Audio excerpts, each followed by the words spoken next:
Udah bisa belum? Oh, udah. Oke, oke. Jadi sedikit review juga dah apa soal atau ngelanjutin yang kemarin tuh. Jadi itu di Revit itu eh, punya banyak tools atau pilihan-pilihan untuk ngedit. Sini kita langsung coba. Oh, mungkin nanti kali ya cobanya. Kita coba lanjut jelasin dulu nih. Kemarin kan baru sampai di insert ya. Kita coba bikin template baru. Construction.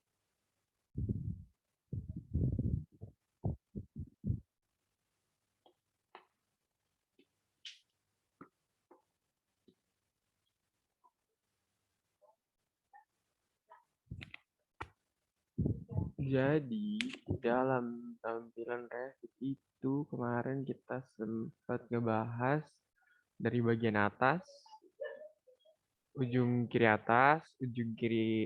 kanan atas, dan bagian tab-tab yang ada di tampilan depan ini. Jadi sedikit review biar teman-teman juga ingat. Mungkin nanti kita coba juga kali ya kayak gimana bentukannya kalau misalkan dicoba satu-satu tab-tab yang udah ada atau tools-tools yang ada. Jadi di sini ada arsitektur, di arsitektur ada wall, fungsinya sama itu bisa buat bikin tembok, ada door bisa buat bikin pintu, window buat bikin jendela, komponen buat material-material lain, entah itu lingkungan, pohon, tumbuhan dan lain-lain. Kemudian di sini ada kolom untuk bikin kolom, tapi ini semua berbasis arsitektur ya, jadi nggak ada tulangan atau hal-hal yang berbau struktural karena ini murni arsitektur. Kemudian di situ ada roof atau atap, yang mana atapnya itu bisa di custom, baik itu bentuknya uh, ada extrusionnya, melengkung, bergelombang atau kayak gimana itu bisa di custom. Kemudian di sampingnya ada ceiling, kalau kita itu nyebutnya plafon, sampingnya lagi ada floor ataupun lantai. Kemudian di sini ada curtain system, curtain grade dan mullion. Biasanya ini kalau curtain system ini bisa buat nge-custom entah itu jendela atau uh, apa ya sisi atau selimut yang bisa dibuat kayak grid-grid kayak gitu. Ini juga sama nih curtain grid. Dan mullion juga biasanya itu buat wall atau buat jendela. Kemudian ada di circulation itu railing, rem sama stair.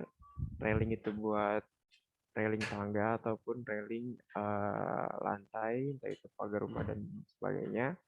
Di sini ada rem, rem itu kayak naikkan jalan gitu yang biasanya ada di parkiran. Terus di sampingnya ada stair, stair itu tangga, bikin tangga. Ini ada model, untuk model teks bentuk 3D, ada model line dan juga model group. Kemudian di sampingnya di sini ada room buat ngenamain satu ruangan, juga ini pembatas room atau room separator, ada pembuat tag dalam suatu ruangan atau tag room. Kemudian juga di sini ada area, ada itu area plan dan area jasa itu. Jadi buat area itu bikin area define itu jadi lebih luas tergantung pilihan yang pengen dikasih nama atau diberi tag sama areanya gitu. Kemudian ini sebelahnya ada by face, ini buat bikin opening dari tampak atau depan. Kemudian di sini ada shaft buat bikin opening pakai shaft, kayak void gitu. Kemudian di sini ada wall buat bikin opening di tembok.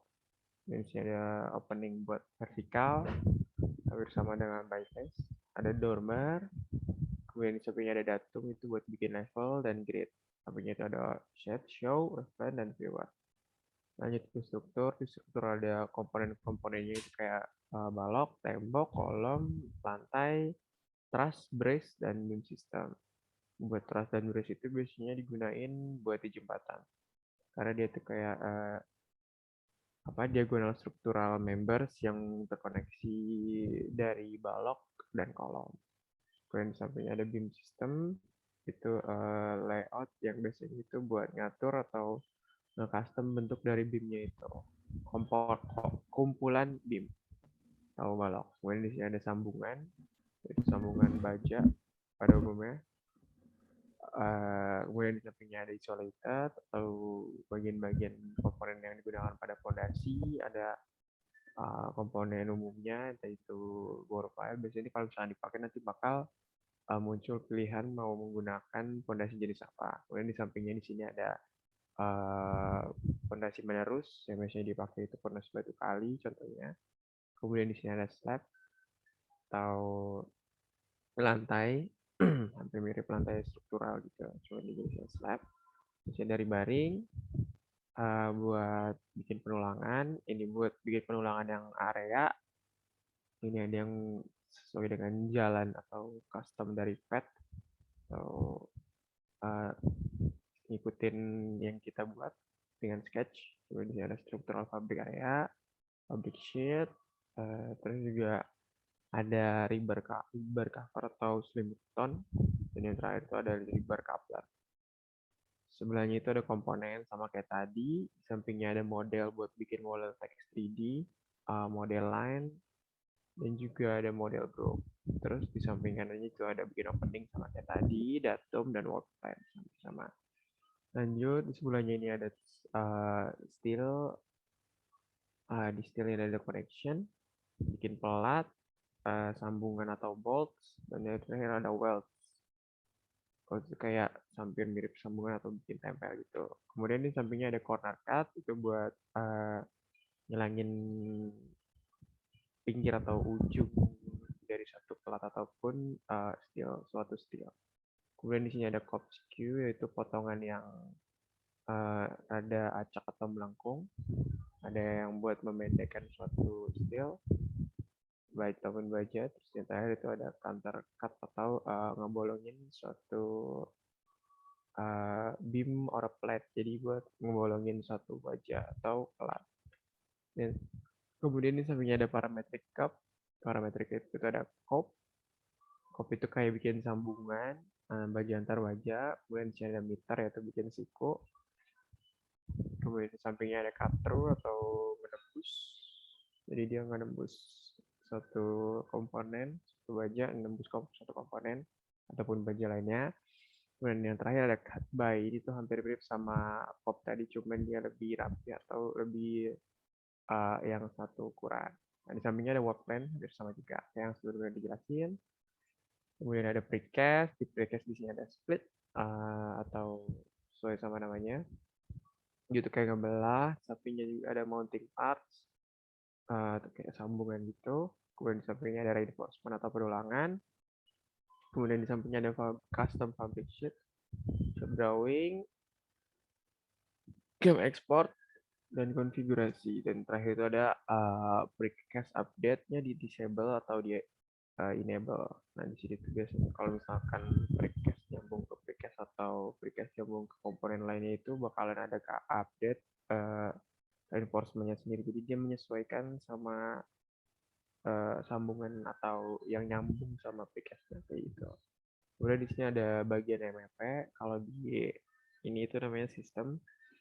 Nah, di sini ada HVAC atau bagian mekanikal. Di bagian mekanikal itu biasanya kayak sirkulasi udara, ada duct, duct placeholder, duct heating, duct accessories, convert to flex duct atau flexible duct, dan yang terakhir ada air terminal. Kemudian di sini ada fabrikasi. Di fabrikasi itu ada fabrikasi part, multi-part routing, PNID collaboration, dan mechanical atau equipment dari mechanikalnya itu sendiri, yaitu dari air conditioner dan sebagainya. Kemudian di sampingnya ada plumbing dan piping. Ada plumbing dan piping ataupun sanitasi yang biasa kita sebut. Di situ juga hampir sama. Ya, di situ juga hampir sama. Ada pipe, ada pipe placeholder, parallel pipes, pipe fitting, pipe accessories, dan flex pipe. Kemudian di sini ada plumbing fixture dan sprinkler. Hampir sama fungsinya kayak yang di sebelah itu, untuk pipe dan yang sejenis ataupun yang sama itu biasanya digunakan sebagai pipa atau penyalur suatu atau jalan istilahnya mungkin. Dan jenisnya tuh macam-macam, ada yang untuk dipakai di placeholder, ada yang berbentuk paralel, ada yang biasa buat fitting atau penutup, aksesoris dan fleksibel. Kemudian di sini ada equipment atau fixture atau komponen-komponen dari plumbing tersebut. Contohnya itu kayak drainase, toilet ataupun bathtub dan sebagainya dan sebagainya. Sebenarnya ada sprinkler dan yang terakhir itu dan kemudian di sini ada bagian dari elektrikal karena tadi kan mekanikal sudah, plumbing dan terakhir elektrikal. Di elektrikal itu ada hampir sama juga. Di sini ada kabel tray buat bikin ya kabel tray, jalan buat kabel. Sebelahnya ada pipa, conduit, kemudian juga ada paralel, hampir sama nih kayak yang di plumbing. Parallel pipes, kemudian ada cable tray fitting, conduit fitting, electrical equipment, device, dan lighting fixture. Untuk electrical equipment itu banyak contohnya nih kayak misalkan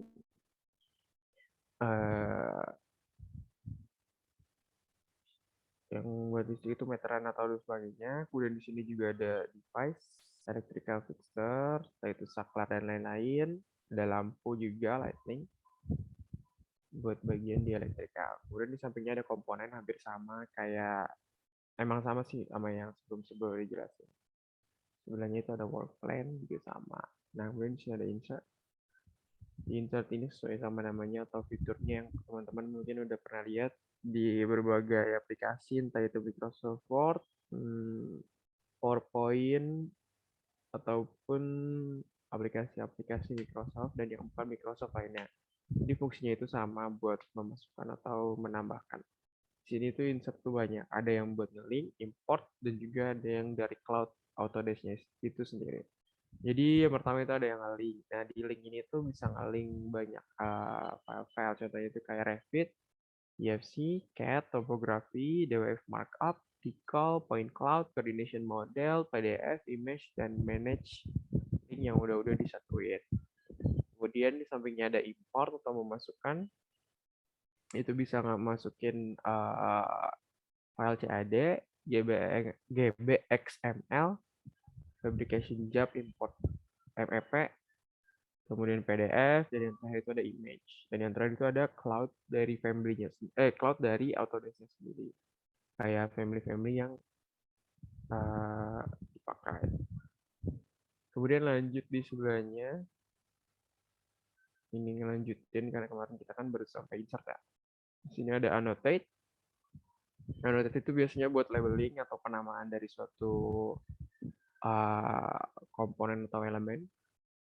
Di sini ada yang pertama bisa kalian atau teman-teman lihat hampir sama penggunaannya kayak di CAD buat ngitung jarak dari satu objek ke objek lainnya, entah itu line ke line. Ya biasanya sih line ke line atau as ke as, atau yang penting itu berbentuk garis. Itu bisa menggunakan fitur yang namanya align. Itu kan menempatkan dimensi antara paralel referensi ataupun antara poin ke poin. Kemudian di sampingnya ada linear. Itu untuk menempatkan horizontal atau vertikal dimensi yang biasanya dipakai buat mengukur jarak antara poin ke poin. Kemudian di sampingnya ada angular. Kalau di angular itu di CAD kalau nggak salah tuh di Munch kalau nggak salah ya, lupa deh. Itu hampir mirip lah fiturnya, jadi buat cari tahu sudut dari suatu bentuk yang entah itu berbentuk segitiga ataupun yang menyudut lah pokoknya. Kemudian di sampingnya ada radial juga hampir sama seperti angular.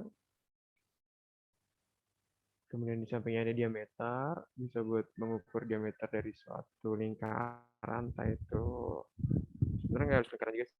Ada yang kayak kotak gitu, terus teman-teman pengen tahu kalau misalkan di ini diameternya berapa. Kemudian di sini ada arc length dimension, menempatkan dimensi atau mengukur dimensi yang panjangnya itu berbentuk curve gitu.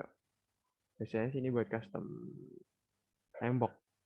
Kemudian di sini ada spot elevation, jadi teman-teman misalkan lagi dalam bentuk mode 3D terus bingung dari suatu objek atau komponen itu kira-kira dia lagi ada di elevasi berapa, itu bisa pakai yang namanya spot elevation. Kemudian di sini ada spot coordinate. Jadi di sini dikasih tahu tuh koordinatnya, misalkan ini contohnya kayak ujung suatu balok atau kolom ataupun komponen lainnya itu ada di arah mata angin mana, juga jaraknya atau koordinat itu ada di mana. Gitu.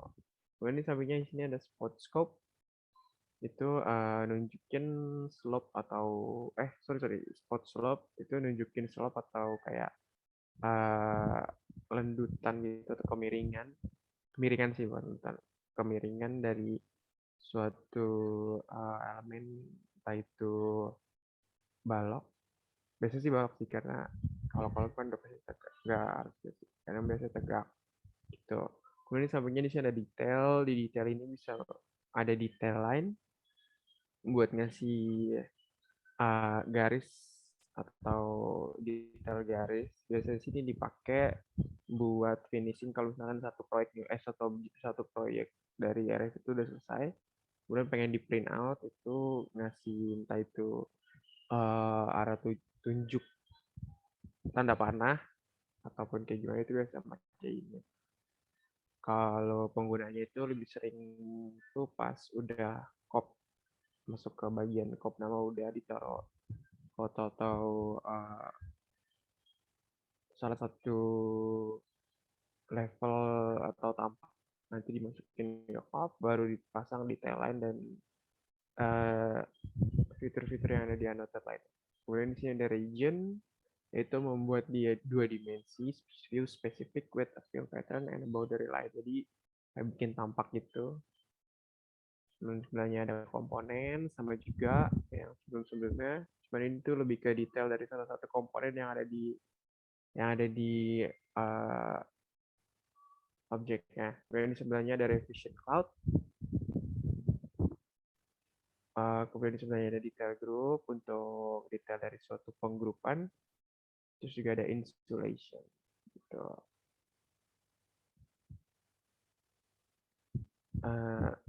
Sebentar.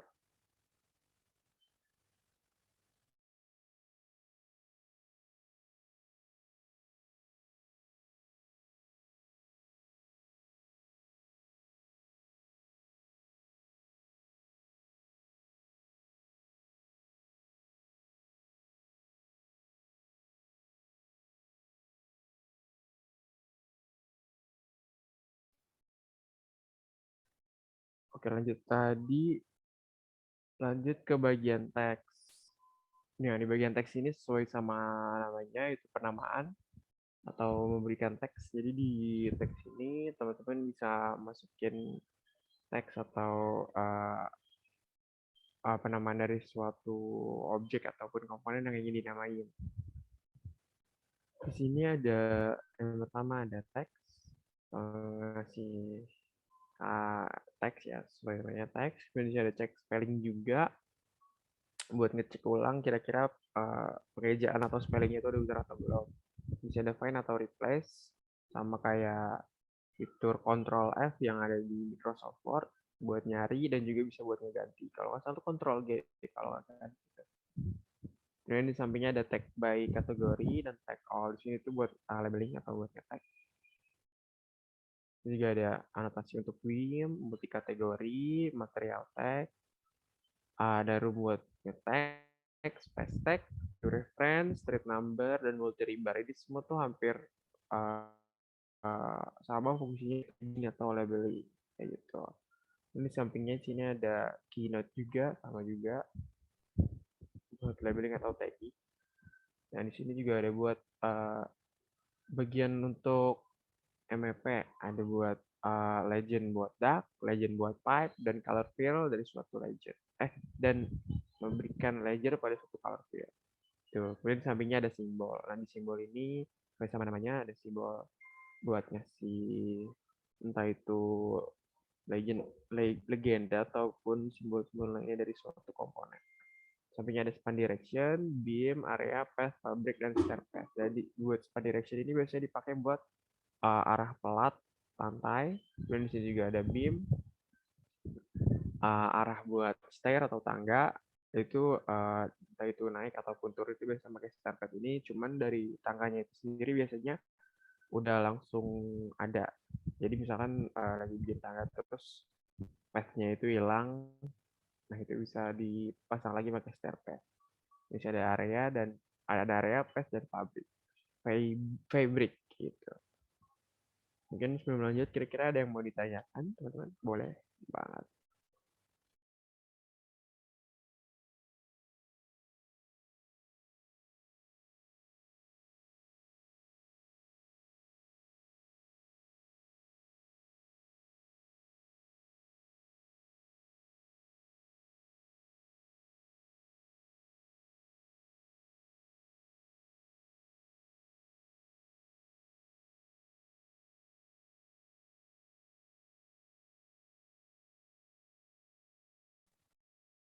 Oke, kalau nggak ada mungkin lanjut masuk ke tab Analyze.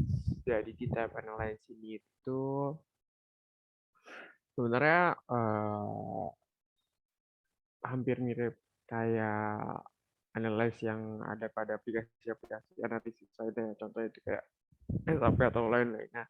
Cuman di Analyze ini tuh masih kurang atau masih belum terlalu jelas ataupun apa ya, detail karena di Realize ini itu seharusnya tuh masih pakai aplikasi tambahan atau sub up lagi dari Revit. Dari Revitnya itu sendiri namanya ini nih, Robot Structural Analysis. Jadi di sini tuh teman-teman bisa buat nganalisis uh, salah satu proyek atau file Revit yang teman-teman kerjain dan udah dikasih beban-beban lainnya kayak gitu. Cuman di sini kita masih fokus atau konsentrasinya ke Revit. Jadi di sini saya mau jelasin fitur-fitur atau uh, ya fitur-fitur yang ada di Analysis. Jadi yang pertama itu ada yang namanya analytical model. Di analytical model itu ada boundary condition. Boundary condition itu buat ngedefinisin poin, garis, dan juga area boundary condition yang ada di analytical model. Kemudian di sampingnya di sini ada beban, buat tambahin beban entah itu di bagian komponen-komponen yang ada entah itu beam, plat lantai ataupun kolom dan lain-lainnya kayak gitu. Kemudian di sampingnya di sini ada load case.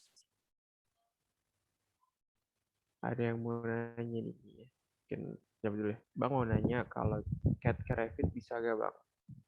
Ini tuh sebenarnya pertanyaan umum ya, jadi tuh banyak banget orang yang nanya. Sebenarnya bisa nggak sih bang kalau misalkan ada file nih bentuknya CAD terus mau dipindahin ke Revit? Bisa atau enggak? Kalau misalkan pengen dipindahin itu bisa, cuman buat direalisasiin atau pengen dibikin 3D itu nggak bisa. Jadi tuh gini kayak misalkan udah ada nih, bukan udah ada sih emang atau di proyek-proyek atau tempat-tempat magang, bukan di tempat magang saya itu cara ngegunain AutoCAD terus yang pengen direalisasiin ke Revit itu caranya kayak gini. Misalkan udah ada di shop drawing, misalkan denah kolom. Ya udah nih denah kolomnya itu nanti entah itu di insert atau di link ke proyek Revit. Nah kalau udah eh, nanti tuh tinggal kita ikutin aja. Nanti kita tuh tinggal ikutin aja bentukannya, kayak misalkan pertama tuh kita bikin gridnya dulu. Kalau udah bikin gridnya, ditempatin tuh kolom-kolomnya sesuai titik-titik yang ada di shop drawing yang udah di insert ke uh, file atau project Revit-nya.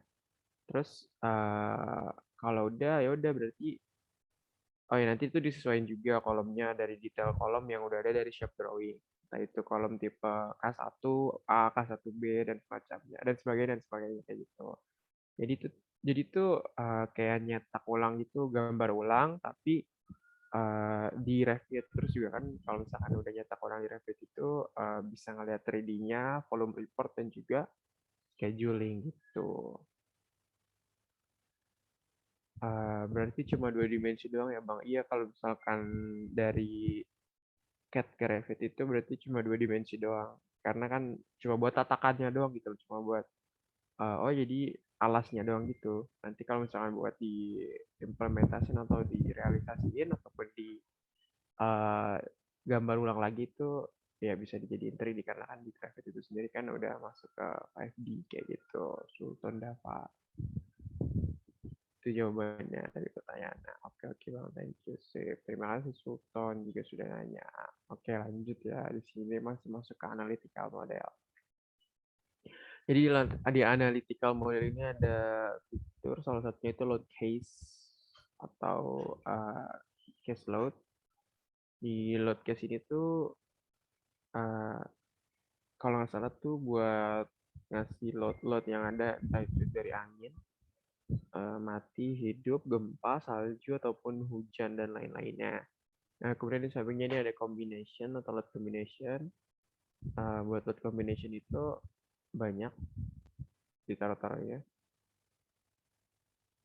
Entah itu 1,6 W ataupun gimana itu kan ada tuh di internet asal kombinasi atau beban kombinasi. Dan di sampingnya di sini ada analytical model tools. Di analytical model tools itu ada adjust, adjust, memberi set mengulang, support dan konsistensi. Nah kemudian di sini juga hampir sama nih kayak Chrome annotate itu ada space to buat meletakkan analytical space to account to for the entire volume. Jadi itu buat nganalisis salah satu ruangan sesuai yang kita mau, kayak misalkan contohnya kayak yang ada di animasi bergerak di bawah ini di share screen. Kemudian di sampingnya ini ada space separator, hampir sama juga kayak room separator yang ada di fitur annotate ataupun arsitektur tadi. Itu buat desain salah satu ruangan. Ini sampingnya ada space tag, yaitu nge-label space in a project buat ngasih nama atau tagging. Sampingnya ada space naming buat ngasih nama sebuah space. Yang terakhir itu ada zone, yaitu mendefinisikan HPHC zone suatu project. Ya, ini buat mechanical biasanya dipakainya. Dan sampingnya ada plan schedule buat analisis panel schedule buat analisis schedule dari suatu panel. Oh ya, di sini tuh udah masuk ke fitur report dan juga scheduling ya. Ini 5D ataupun 4D ya. Jadi di sini udah ada panel scheduling, generate panel schedule for specific panel. Ini buat electrical. Ini ada schedule atau quantity, 4D atau 5D. Dan juga ada pressure loss report, pressure loss report. Nggak bersama nih fitur kedua ini. Sampingnya juga ada check system, itu biasanya buat ngecek dari salah satu duct, pipe, ataupun sirkuit yang ada. Jadi itu kayak ada yang miss nih, kayak clash detection gitu kalau misalkan teman-teman tahu. Jadi itu dari salah satu sirkuit, pipe, ataupun lain-lain itu bisa dicek lagi menggunakan check system kayak gitu. Bang mau nanya untuk perhitungan dari Revit-nya sendiri, cara melihatnya bagaimana Bang? Nah untuk melihat perhitungan dari Revit sendiri itu mungkin nanti bisa kita coba ya pakai salah satu aplikasi atau aplikasi tambahan dari Revit-nya itu sendiri yang ada di Autodesk Revit, atau yang ada di Autodesk, yaitu robot structural analysis. Mungkin buat penggunaan atau pemakaian aplikasi itu bisa kita coba kalau misalkan salah satu gedung atau salah satu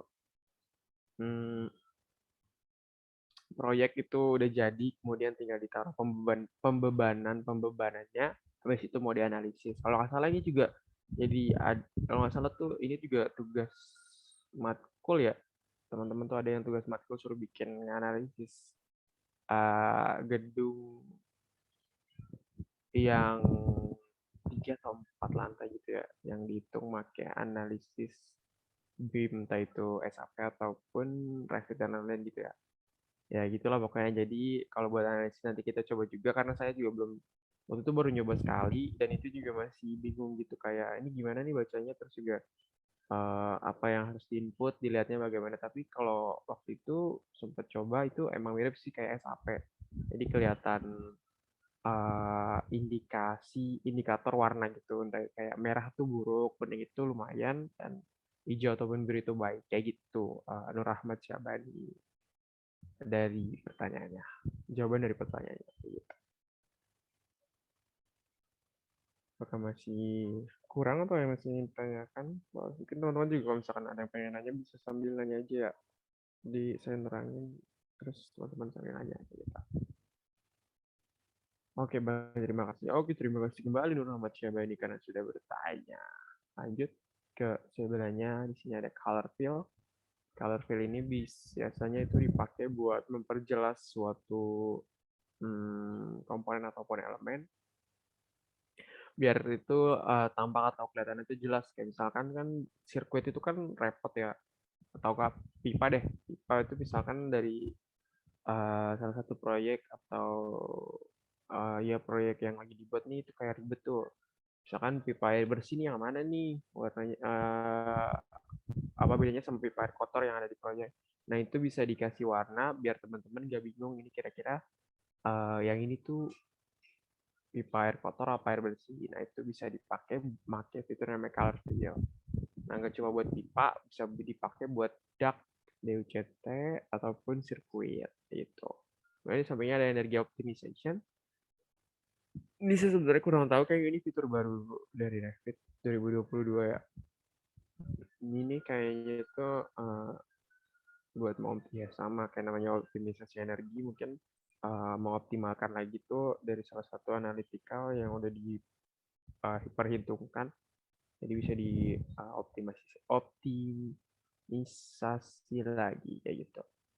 Kemudian di sampingnya ada rute analisis, sesuai sama namanya di rute analisis ini itu menganalisis rute entah itu pipa, sirkuit ataupun duct. Jadi biasanya itu bisa dikasih sirkuit atau rute yang efisien dari perhitungan artificial intelligence yang ada di Revit ini kayak gitu. Misalkan salah satu sirkuit listrik tuh kayak terlalu berlibat. Nah, terus dari Revit-nya sendiri itu AI-nya itu ngasih solusi ini baiknya kayak gini biar lebih mudah ataupun lebih menghemat dan lain-lain nah, kayak gitu.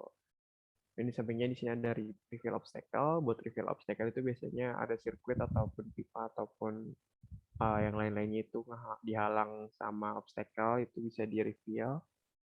Ini sini ada multiple path, ada one way indicator, ada people content saya kurang tahu, sudah ada spatial grid, dan spatial grid. Kemudian di sini ada energi analisis. Biasanya ini buat energi analisis ini ada kaitannya sama penggunaan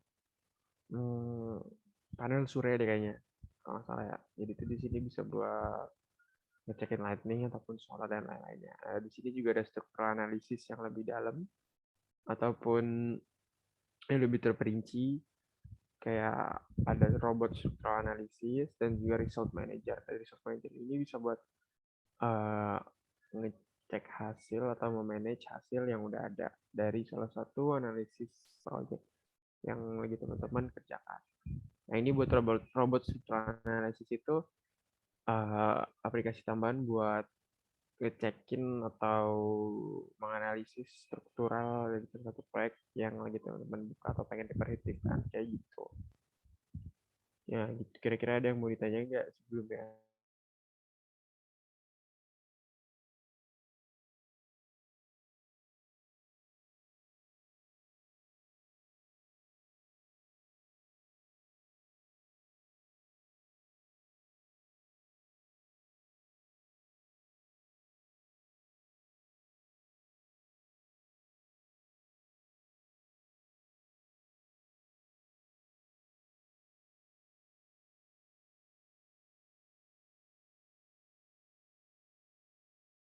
Oke, mungkin uh, mungkin nggak ada kali ya. Kalau misalkan nggak ada, mungkin bisa dilanjut ke tab selanjutnya itu meshing dan site. Jadi buat meshing dan site ini intinya itu bisa ngebuat custom lingkungan dari salah satu proyek yang lagi teman-teman buka ataupun buat. Jadi yang pertama di sini ada konseptual mas. Di konseptual mas ini itu ada show mask by view setting, in place mask, dan juga 3D sketch. Nah di sini saya juga masih belum terlalu tahu fungsinya karena tuh jarang juga pakai meshing dan site, tapi biasanya tuh intinya atau overall tuh fungsi dari uh, konseptual mas ini itu buat bikin custom salah satu komponen yang benar-benar harus dibikin custom tuh kayak misalkan bentuknya itu abstrak kayak gini contohnya itu bisa pakai fitur yang ada di konseptual mas ini entah itu place mas entah itu nge-sketch secara 3D ataupun in place mas tinggal lempatin doang. Kemudian di sini ada model by face. Di model by face itu ada curtain system by face itu juga sama kayak yang dia ada di arsitektur buat bisa buat bikin roof custom atap, custom tembok dan juga ada floor ataupun custom floor by face. Jadi kayak nge-stuck gitu. Kemudian di sampingnya ada topo surface. Topo surface itu kayak kontur dari topographical surface inside plan or 3D view, entah itu teman-teman ngambil dari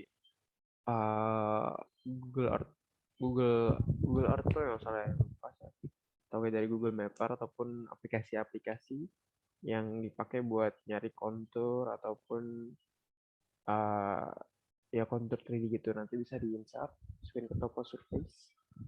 Jadi teman-teman bisa bikin lingkungan secara real atau nyata. Kemudian di sini ada site komponen, itu kasih komponen-komponen dari salah satu site ataupun lingkungan yang lagi teman-teman edit, entah itu pohon, rumput, dan lain-lainnya. Kemudian sampingnya ada parking komponen,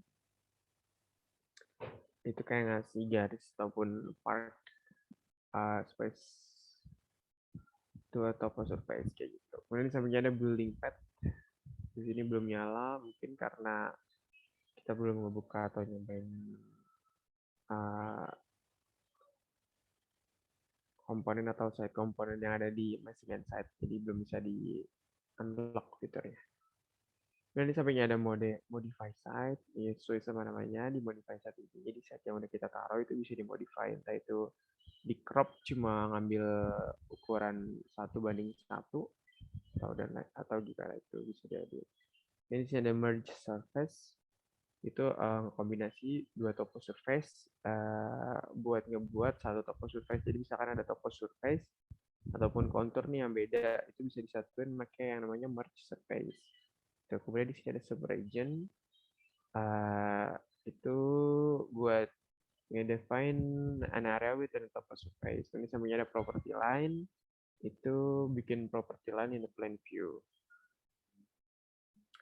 Kemudian sampingnya ada graded region. Di graded region itu bikin topo surface yang terindikasi untuk berubah ketika lagi di proses konstruksi itu. Jadi itu dia bikin kayak elevasi sendiri, entah itu kayak dinaikin ataupun diturunin. Jadi bikin kontur custom kayak gitu. Yang terakhir itu ada label contour. Nah di label contour itu biasanya buat penamaan, misalkan kontur salah satu topo surface itu naik turun. Nah itu bisa dicek ataupun mau dikasih nama ataupun di labeling itu kira-kira berapa ketinggian ataupun ya ketinggian dari titik nolnya itu sendiri kayak gitu. Sebelum lanjut mungkin ada yang mau ditanyain di bagian meshing and site, boleh banget.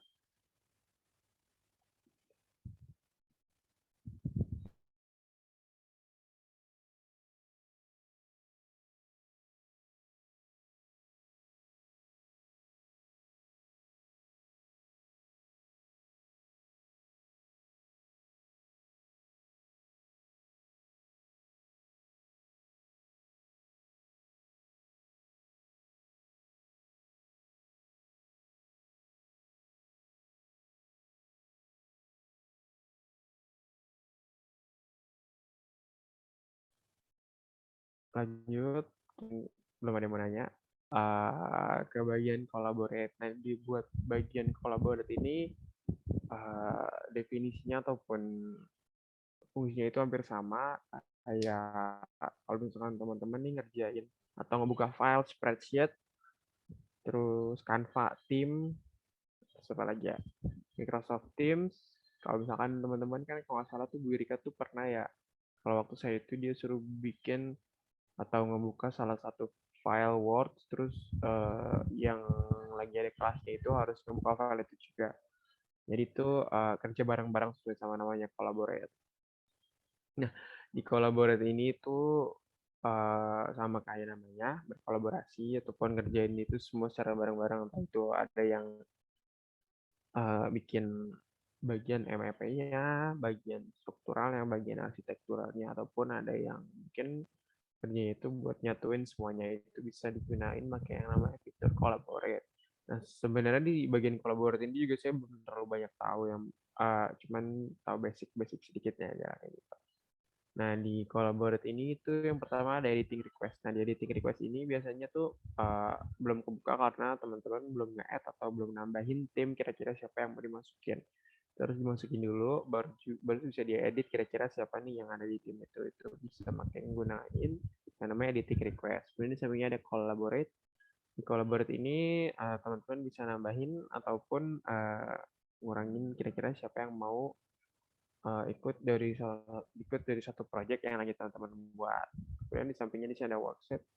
Di workset ini bisa buat nambahin elemen ke salah satu workset yang lagi teman-teman buka. Itu buat manage collaboration. Dan di sampingnya ada synchronize. Di synchronize itu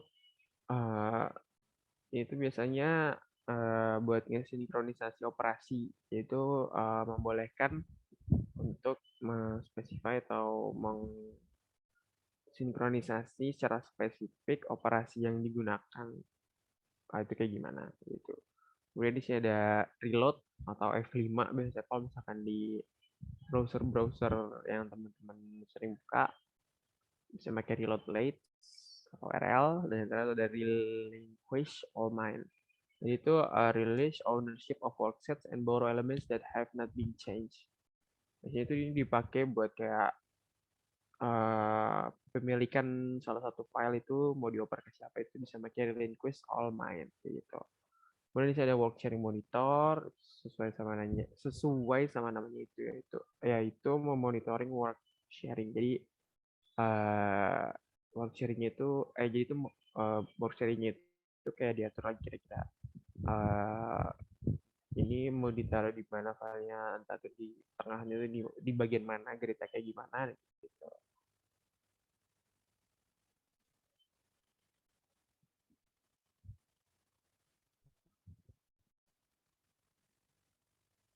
Oke, ada yang bertanya nih. Oke, nanti bisa dijawab juga. Langsung baca aja kali ya. Bang, izin nanya untuk lab apakah bisa dibuka, Bang? Soalnya kan kami juga terkendala juga ya, Bang. Untuk matkul ini kalau tidak di lab dan juga ada beberapa matkul yang harus menggunakan BIM ya, Bang. Apakah bisa diusahakan, Bang, untuk bisa akses lab? Oke, mungkin yang pertama izin menjawab dari saya sendiri ya. Kalau misalkan penggunaan lab itu bisa atau enggak, kayaknya tuh harus ada pengantar surat dari saya kurang tahu deh, pokoknya intinya tuh kalau misalkan dari SE atau surat edaran yang kemarin terakhir kali diinfokan itu kan buat penggunaan kampus itu kan udah baru bisa dibuka itu tanggal 26 Februari ya. Terus kalau misalkan ada izin-izin pengecualian kayak gitu, saya kurang tahu bisa tahu nggak. Mungkin uh, nanti teman-teman bisa nanya ke Pak Adi secara langsung di grup, atau mungkin Pak Adi bisa menjawab langsung di sini juga. Malah. Mungkin Pak Adi belum bisa menjawab atau masih sibuk dengan pekerjaan lainnya. Mungkin teman-teman nanti bisa nanya di, atau siapa tadi yang bertanya tuh?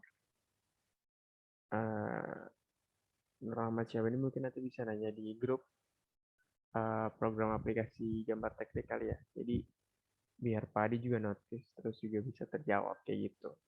Kalau dari saya sendiri kan karena kan saya kan di bawah naungannya Pak Adi, jadi belum terlalu tahu diperbolehkan atau tidak kayak gitu. Seperti itu Nur Ahmad Syahbani. Mungkin sambil dilanjut juga ya, kalau misalkan boleh jujur juga sebenarnya buat praktek itu kan emang penting banget ya karena kan kayak penjelasan ini itu kan pasti temen-temen juga saya tahu kok pasti boring ataupun ini kira-kira harus ngapain maksud cuma dijelasin gini itu doang kan ya itu sebenarnya emang iya saya juga ngerasain kok waktu jadi atau waktu belajar online cuma diterangin ini itu praktek suruh bikin worksheet jobsheet ini itu kayak eh, kurang aja emang kurang banget malah bukan kurang aja jadi tuh kayak kurang ngeresep ke otak ataupun kira-kira baiknya tuh kayak gimana misalkan ada salah satu masalah solusinya kayak gimana itu kan baiknya langsung turun ke lapangan atau praktek langsung kayak gitu sedikit curhat tuh ya nggak apa-apa lah ya intermezzo sedikit tuh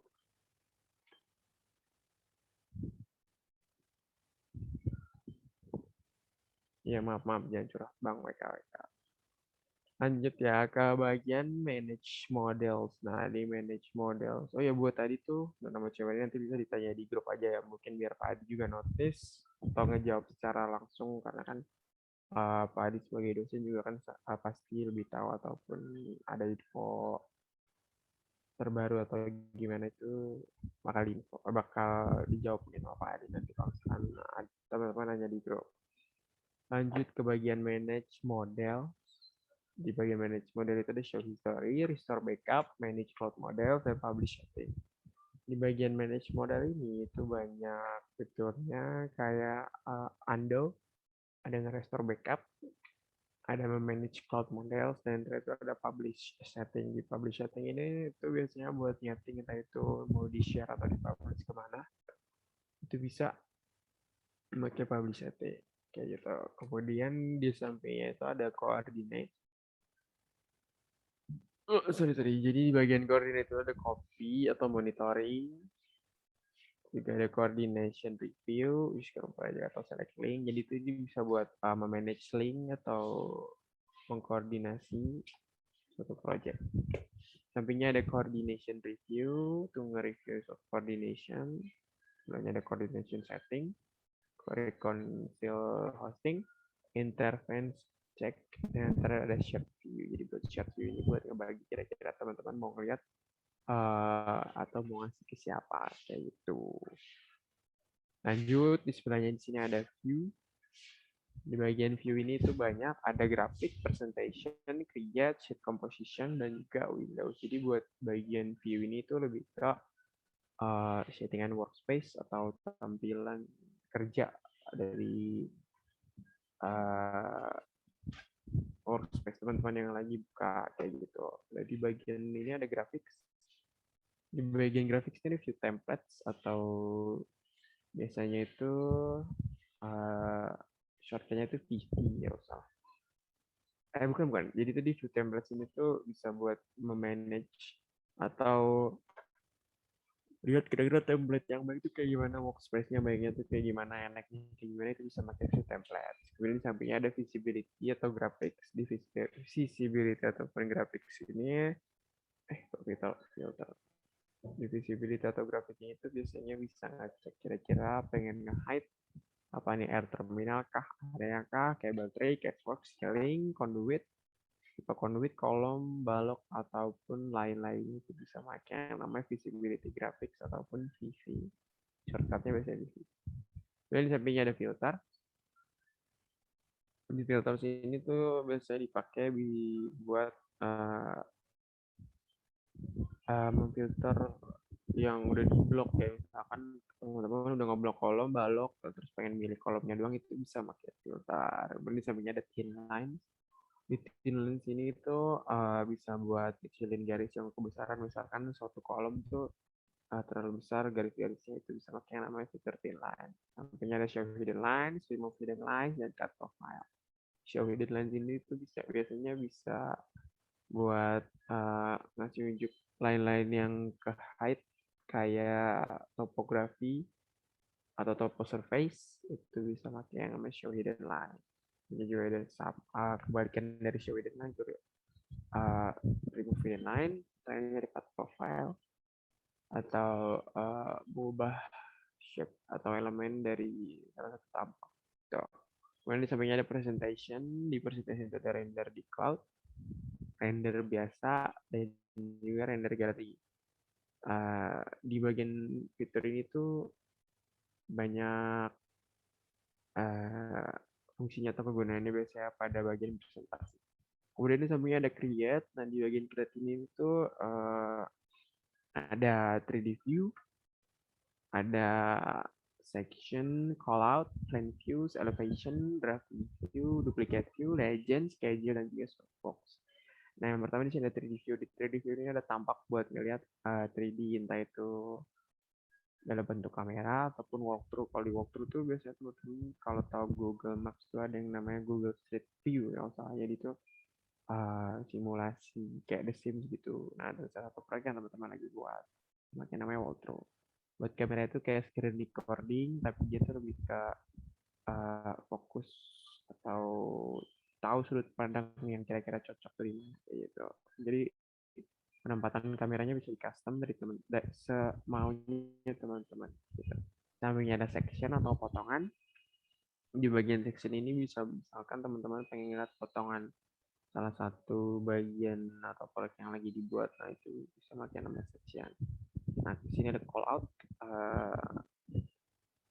Di bagian call out ini itu kayak bikin rectangular call out in view. Jadi itu bikin potongan dengan elevasi tertentu, misalkan mau ke bawah atau kayak gimana, itu bisa pakai call out. Ini sebenarnya ada plan view. Nah, di plan view ini bisa buat ngeliat view yang lebih disiplin dan terencana. Ada di sini kayak floor plan. Floor plan itu biasa dipakai buat arsitektural.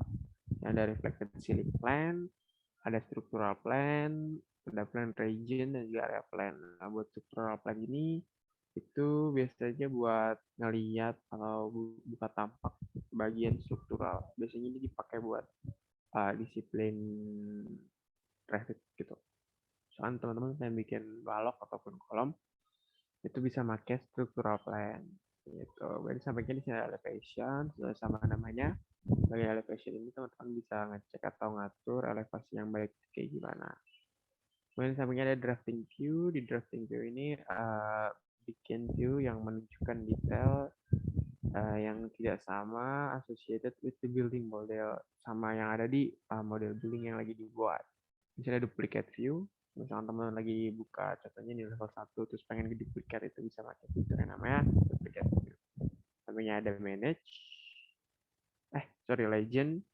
Nah, di legend ini tuh sesuai namanya, jadi legend tuh kayak bikin notasi ataupun apa istilahnya, emoji kayak kayak gitu di salah satu project yang lagi teman-teman buka. Kemudian di sampingnya ada yang namanya schedule. Bagian scheduling ini itu banyak, ada schedule atau kuantitas, kira-kira perhitungan atau penjadwalan kayak gimana, itu bisa pakai schedule atau quantity.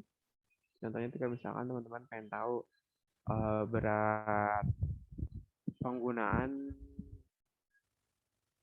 besi dari kolom yang ada di proyek totalnya itu ada berapa beratnya atau volumenya, itu bisa dicari pakai schedule atau quantity. Kemudian di sampingnya ada graphical column schedule. Ini saya belum terlalu tahu, tapi yang bisa saya pakai itu material take off sama schedule quantity. Buat material take off ini biasanya dipakai buat nentuin material-material atau hal-hal yang material-material yang biasanya dipakai dari salah satu project. Buat material take off ini contohnya itu kayak misalkan lebih ke arsitektural sih, kayak misalkan ada berapa banyak atau pemakaian televisi ataupun bagian-bagian arsitektural yang ada di salah satu proyek teman-teman buat kayak gitu. Kemudian di sampingnya ada yang namanya scope box.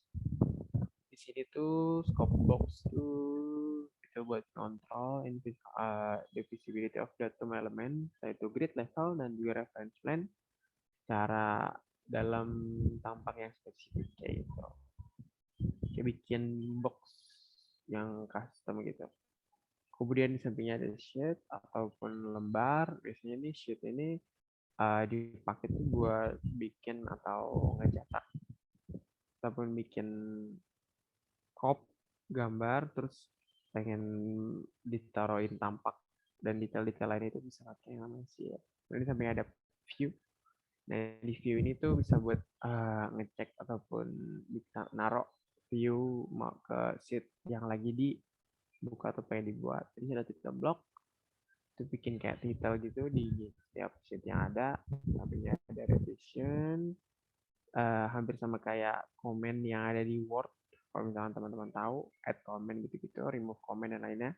Bisa pakai namanya tadi apa revision, mana namanya ada guide guide grid itu bikin uh, guide baru yang elemen guide baru pada sheet yang aktif. Sampingnya ada match line, view reference, dan get reports. Nah, itu buat bagian sheet composition. Sampingnya ada Windows. Sama namanya Windows. Itu ada switch Windows. Kalau misalkan di laptop ataupun PC itu biasanya dia pakai shortcut Alt Tab. Itu kayak ngeganti kira-kira Windows yang mana yang pengen dibuka itu pakai switch Windows. Kemudian di sini ada close inactive, itu buat close, ini tuh sama fiturnya kayak yang ada di sini. Itu kemudian ada tab views untuk kayak ngebuka atau nge-unlock tab yang lagi dibuka. Kemudian di sini ada tile views. Dan terakhir ini ada user interface. User interface ini biasa dipakai buat workspace yang lagi ada atau yang lagi dibuka. Kayak gitu. Itu kira-kira ada yang mau ditanya nggak, mungkin sebelum lanjut boleh.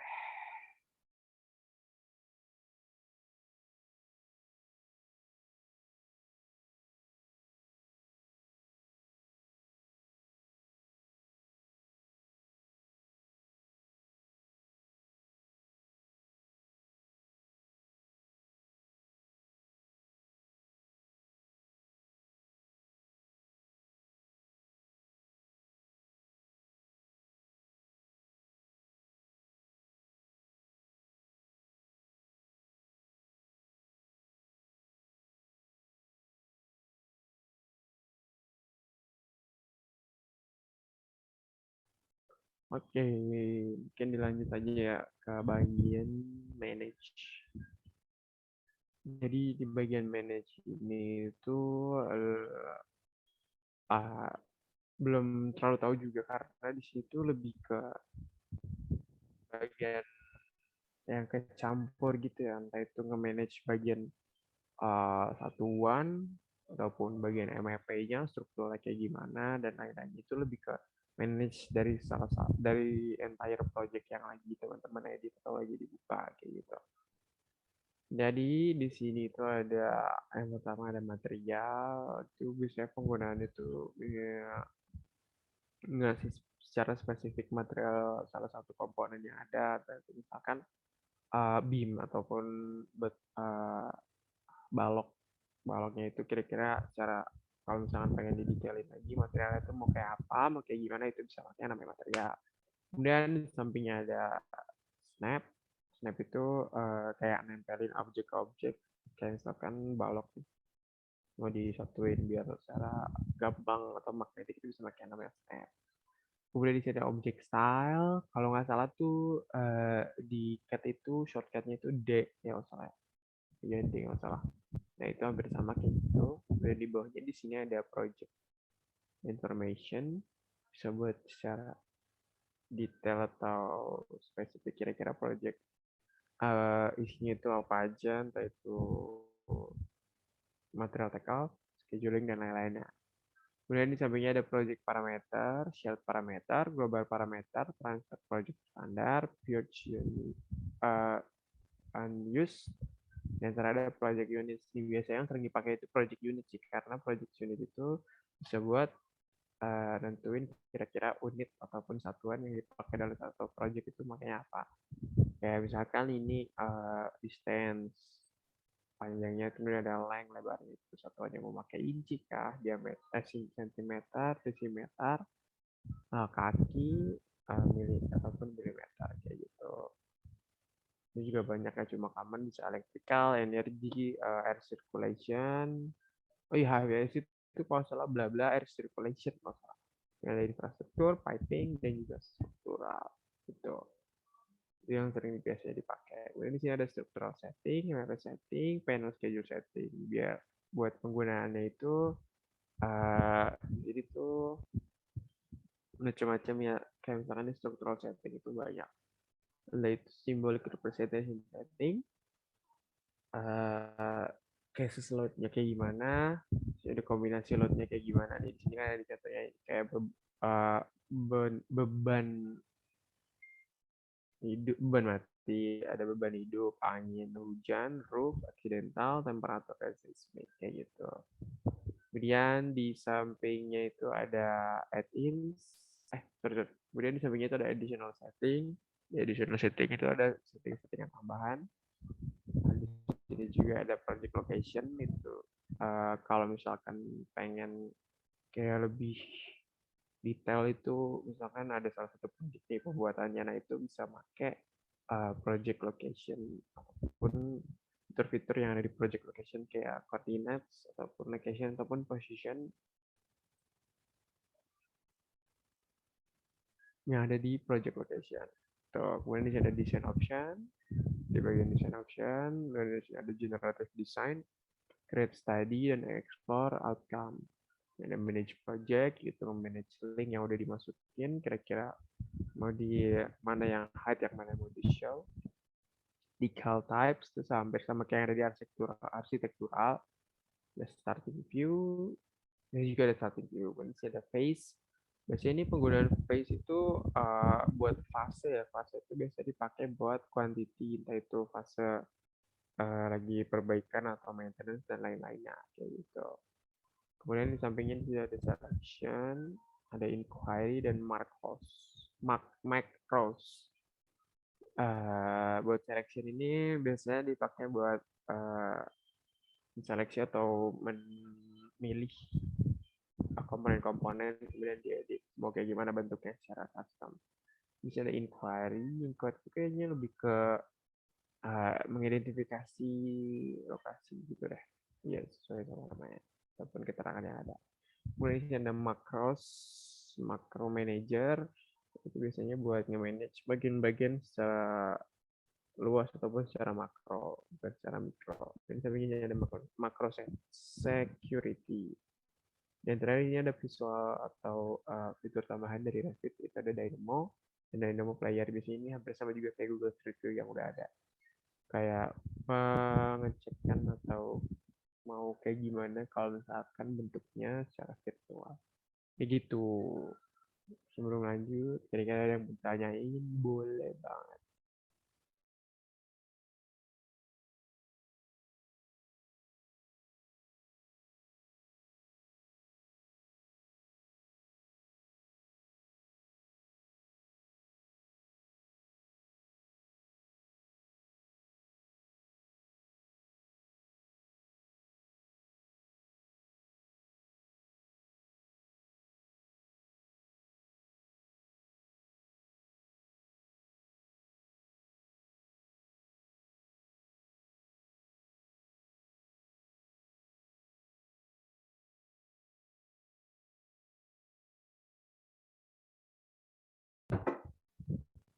Oke, karena gak ada mungkin kita lanjut aja kali ya. Biar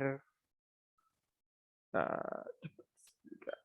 Sini lanjut, ada add-ins. Biasanya buat add-ins ini itu lebih ke fitur buat tambahan-tambahan dari Revit-nya itu sendiri.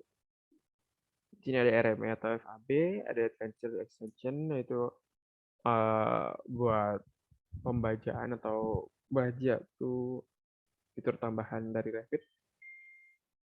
Nah, ini transmit, nggak ada serial struktur, Revit debugging, format converter, dan juga shared reference point. Buat fitur di iTunes ini tuh kayak lebih tambahan atau yang ada di ekstensi tambahan lainnya yang ada di Revit. Ini ada store design line element, biasanya penggunaan RMA atau FAB, sama semuanya. Jadi ada project origin itu nentuin koordinat kira-kira projectnya itu mau di mana. Kemudian di sampingnya ada advance. Ini saya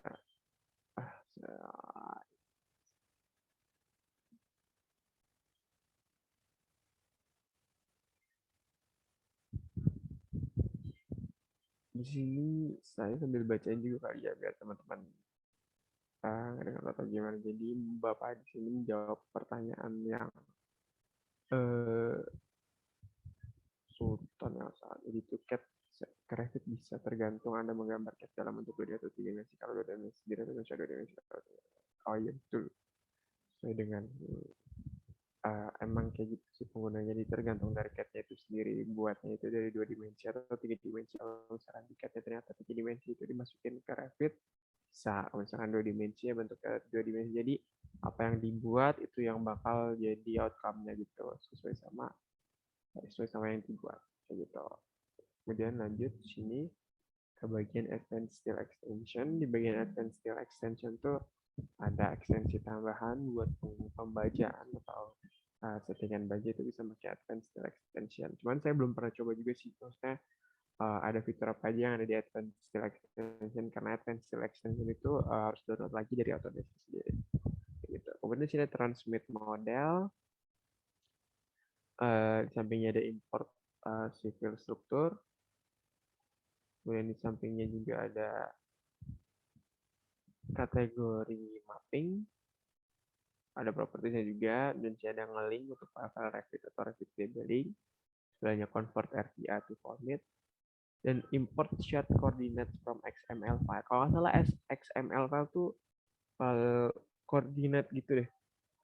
Misalkan dari Google Earth Pro, teman-teman pengen dapat koordinat setelah diekspor titik-titik yang ada, nah itu bisa pakai nama import shared coordinates from XML file kayak gitu. Kemudian di sampingnya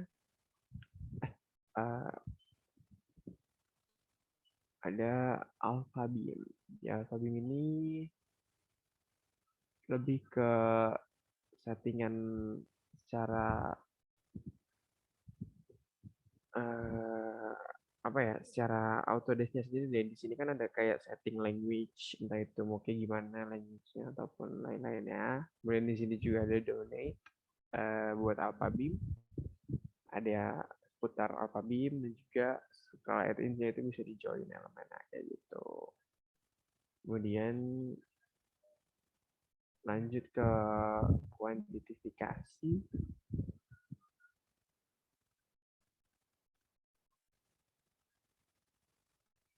Quantification itu ada bisa buat area book extension, ini biasanya buat ngecek kuantifikasinya. Di sini udah ada calculate area, itu ngitung secara perhitungan bagaimana bentuk areanya ataupun perhitungan areanya kayak gimana. Nah, ini juga hampir sama nih fiturnya kayak yang ada di arsitektural itu. Di sini ada mengedit buat room, ada room group, add atau edit room group, ada add atau edit floor area buat bagian floor, setting kalkulasinya mau gimana, entah itu satuan ataupun lain-lainnya. Kemudian ada edit room assignment tipe, dan hide or show area book ID. Kemudian di sampingnya ada calculate building part quantities. Jadi buat calculate building part quantities itu bisa buat calculate kira-kira kuantitas dari suatu building pada part tertentu yang pengen teman-teman hitung, kayak misalkan secara spesifik cuma bagian atau zona 1 atau 2 dan sebagainya, itu bisa digunakan. Makanya namanya mengkalkulasi building part quantity. Gitu. Kemudian sampingnya ada calculation settingnya juga buat ngitung building extension, di setting bisa, dan sampingnya building ID. Dan di sampingnya di sini ada calculate room quantity. Jadi di sini buat mengkalkulate secara kuantitas salah satu ruangan yang ada. Sampingnya juga hampir sama kayak yang sebelum-sebelumnya. Ada settingan kalkulasinya, ada permukaan material kayak gimana, ada rumbuk ID kayak gimana. Buat rumbuk ID saya masih kurang paham. Kemudian lanjut di sebelahnya ada tab buat isu. Di tab buat isu sini biasanya buat manage isu atau permasalahan yang ada di Revit atau file yang lagi teman-teman buka. Nah, di sini ada BIM Interpolability Tools. Nah, di tools atau tab ini tuh banyak. Sebenarnya masih belum pernah saya coba juga ya, karena kan di sini tuh misalnya biasanya buat hampir sama kayak Collaborate atau BIM 316 kayak gitu. Nah, di sini tuh bisa buat ada equipment data, spatial data, klasifikasi manager, model checker, konfigurator, dan Kobai extension. Mungkin buat tab yang BIM Interpolability Tools ini tuh belum terlalu saya tahu ya, karena fungsi-fungsinya itu juga masih asing banget kayak gitu.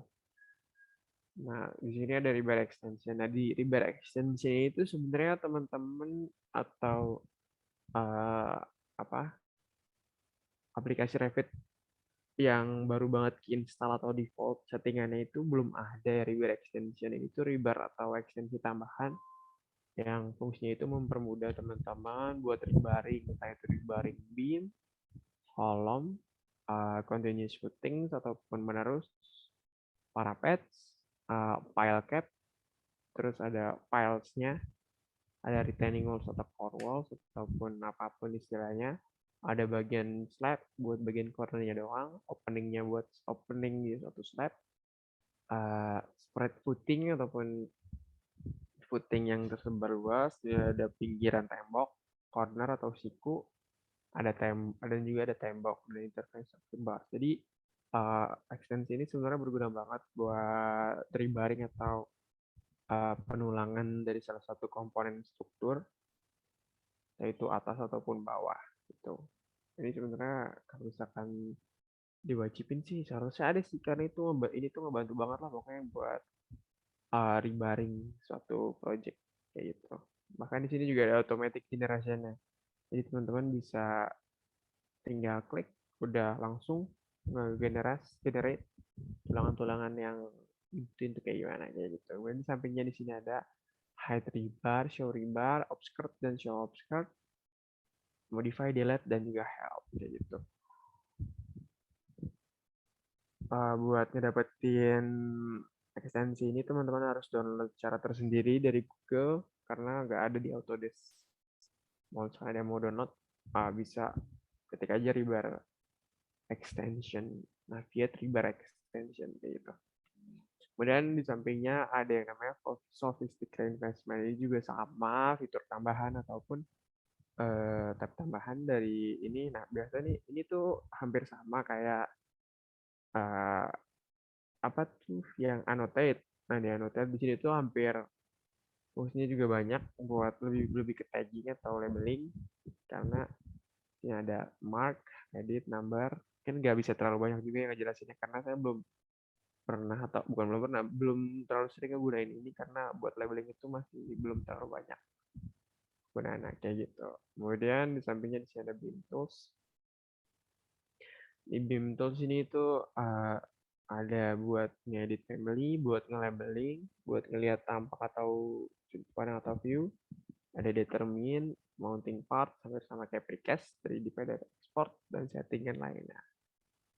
Dan yang terakhir di sini ada modify. Di bagian modify ini itu fungsinya biasanya kalau lagi pengeditan, sketching, dan lain-lain. Banyak juga di sini fungsinya di sini di clipboard itu hampir sama kayak clipboard, aplikasi Word dan lain-lainnya. Entah itu copy, paste, cut, ataupun paste spesial. Di geometri ini itu ada fitur yang namanya demolish. Buat demolish ini itu biasanya buat kayak nge apa ya bikin beberapa objek tuh kayak cuma garis-garis doang, jadi nggak harus pusing banget ngeliat itu, bisa pakai demolish. Kemudian di sini ada buat nyatuin walls, yang buat nyatuin beam, paint atau ngasih material atau warna ke salah satu elemen yang ada, entah itu tembok, jendela ataupun opening lainnya. Ada join ataupun jadi itu kayak nge-attach roof yang ada atau mau dihilangin. Sampingnya ada split face buat nge-divide face, jadi kayak bikin lubang dan semacam-macam. Kemudian di sini ada modify, di sini ada align. Teman-teman udah pada tahu pasti fungsi align itu buat mensejajarkan, ngemindahin copy buat copy, offset buat offset kayak yang ada di CAD. Di sini ada dua mirror, yang mirror dengan pick axis, ada mirror juga secara sketch atau draw, ada rotate, ada trim ataupun extend.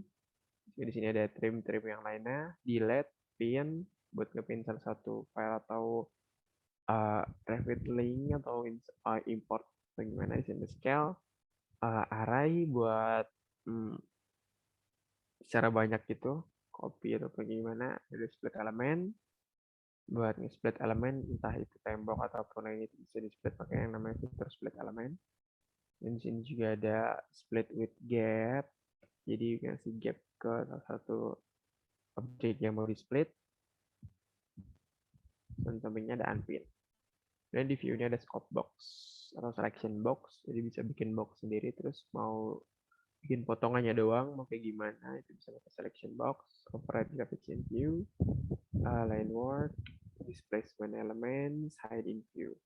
Ini juga ada measure, hampir sama juga fungsinya kayak yang ada di analyze tadi. Dan yang terakhir ada create, di create group, explode, create path, create assembly, dan juga create similar. Nah itu buat tools ataupun tab yang ada di sini juga. Antara itu ada minimize tabs, minimal. Misalkan teman-teman tabnya itu ke hide ataupun nah kayak gini nih, tinggal diklik aja ininya nih. Jadi nggak perlu panik atau targeted dan semacam gitu. Nah mungkin buat tab itu udah habis kali ya. Mungkin kira-kira ada pertanyaan nggak dari teman-teman soal atau perihal tab atau fitur-fitur yang ada di Revit ini? Boleh banget. Bang, saya mau tanya Bang. Ya boleh Yose. Kan tadi kalau di AutoCAD itu kan Revit itu kan bisa ya Bang ya, tapi harus kayak bikin gambar ulang dulu, bikin grid segala macam. Nah, kalau dari SketchUp ke Revit apa harus gambar ulang juga Bang? Kayak kalau pakai izin jawab ya, kalau secara personal saya belum pernah nyobain masukin file SCP ya masalah SketchUp ke Revit, tapi seharusnya sih udah bisa ya, karena kan Revit itu sendiri udah bisa nerima file-file kayak gitu buat dibaca sama Revit sendiri. Mungkin nanti bisa saya coba juga karena saya belum pernah coba juga. Ya buat jawaban dari pertanyaan Yosi tadi itu belum bisa saya buktiin, tapi seharusnya sih udah bisa. Karena kan udah ada fitur buat coba walkthrough tuh yang ada di sini nih kalau salah. Ayo walkthrough betul. Jadi itu biar bisa buat ngegenerate atau ngecek gimana bentuk 3D-nya. Kan SketchUp itu kan biasanya 3D ya. Kayak gitu ya. Jadi pas dipindah ke Revit juga bisa ngeliat kayak strukturalnya gitu ya Bang ya? Kayaknya sih bisa. Nanti coba juga. Oke, ntar dicoba Bang. Makasih banyak ya Bang ya. Oke. Ada mau tanya lagi?